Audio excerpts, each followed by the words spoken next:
Have you ever chewed a piece of bubblegum so much you felt like you were becoming one with it? Well, for one kid named Leo, that feeling became a sticky reality. This is the bizarre, bouncy, and bonkers story of the kid who turned into bubblegum.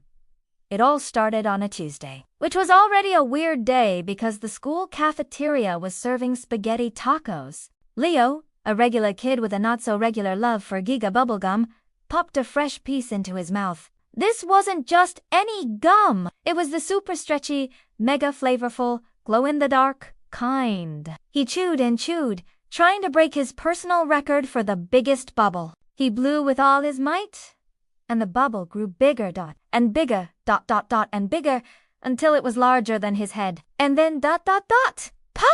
But instead of the usual sticky mess, a cloud of pink dust covered him from head to toe. When the dust settled, something was different. Leo felt wobbly, like a half-set jello. He tried to take a step, but his foot stuck to the floor with a soft asterisk thwump asterisk. He pulled, and his legs stretched, and stretched, and stretched, all the way across the room. His friends, Maya and Sam, just stared, their jaws on the floor. Leo? Are you okay? Maya asked. Leo looked down at his pink, wobbly hands. I don't think so, he squeaked, his voice sounding oddly high-pitched and rubbery. I think I'm bubblegum.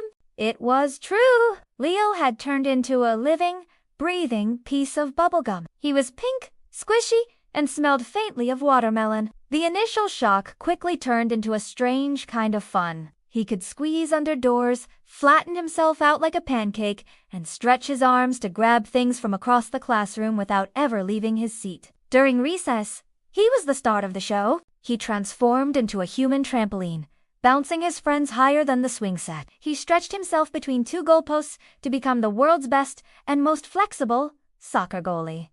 It was hilarious chaos. Getting a drink from the water fountain was an adventure, as his head kept sticking to the faucet. But being bubblegum wasn't all fun and games. Things started to get complicated in class. He accidentally stuck to his chair, and when he stood up, the chair came with him. He waddled around like a pink turtle with a wooden shell. Then, during art class, a piece of glitter, a stray feather, and 3 googly eyes got stuck to his face. He looked like a bizarre modern art project. The worst part was the playground. A gust of wind blew a pile of leaves and twigs right at him, and suddenly he was less superhero and more walking compost pile. And do you want to even get me started on what happened when a cat tried to chase a fly that landed on his nose? It was a sticky, furry mess. The novelty was wearing off. Leo missed being able to run without sticking to the pavement. He missed being able to eat lunch without his sandwich becoming a permanent part of his hand. He was tired of people trying to pop him.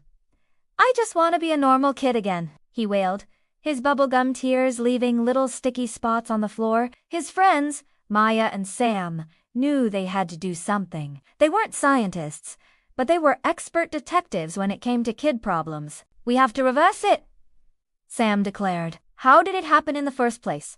Maya asked, tapping her chin. The Giga-Bubble-Gum, Leo bluffed. The super stretchy, mega flavorful, glow-in-the-dark kind.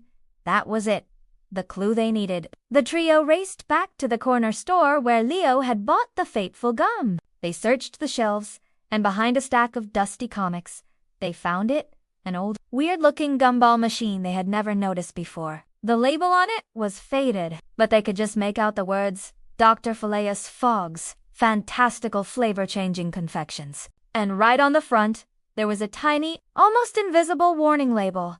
Side effects may include extreme stretchiness, sudden pinkness, and the temporary state of gummification. For antidote, chew the wrapper. The wrapper. Leo had crumpled it up and stuffed it in his pocket. He frantically dug it out. It was wrinkled and a little sticky, but it was there. With trembling hands, he unfolded the small piece of waxy paper. It looked like a normal wrapper, but his friends urged him on. You have to try, Leo. Hesitantly, Leo popped the wrapper into his mouth. It tasted terrible. Like old paper and stale mint. He chewed and chewed, and a strange tingling sensation started in his toes and worked its way up. He started to shrink back to his normal size. His skin lost its rubbery texture, and the bright pink color faded back to his regular skin tone. The glittering googly eyes fell off with a soft clatter. He wiggled his fingers and toes. They were solid. He jumped up and down. No sticking. He was back. He was Leo again. He hugged Maya and Sam so tight they almost popped. I'm me. I'm me. He cheered. He had never been so happy to be solid, non-stretchy, and not watermelon-scented in his entire life. From that day on, Leo looked at Bubblegum a little differently. He still enjoyed a good chew now and then, but he made sure to read the labels very, very carefully. And he never, ever tried to break his bubble-blowing record again. He learned that being normal was actually a pretty great adventure on its own, and that true friends will stick by you even when you're literally made of gum. The world was full of magical possibilities, but sometimes the best magic is just being yourself. And maybe, just maybe, avoiding spaghetti tacos? Thanks for watching this super sticky story. If you enjoyed Leo's bouncy adventure, don't forget to hit that like button and subscribe for more amazing tailies. We love having you as part of our community. See you in the next video!